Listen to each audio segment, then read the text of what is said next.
Welcome!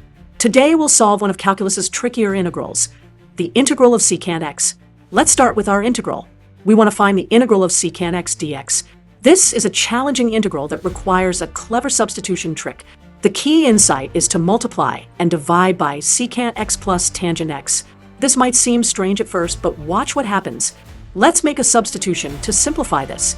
Let u equal secant x plus tangent x. Now, let's find do. The derivative of u with respect to x is secant x times tangent x plus secant squared x. This equals secant x times the quantity secant x plus tangent x, which is secant x times u. We can solve this for dx to get dx equals do divided by secant x times u. Now let's substitute this back into our original integral. The secant x in the numerator and denominator cancel out, leaving us with a simple integral, 1 over u do. This is a basic integral that we know. The integral of 1 over u do equals the natural log of the absolute value of u plus c.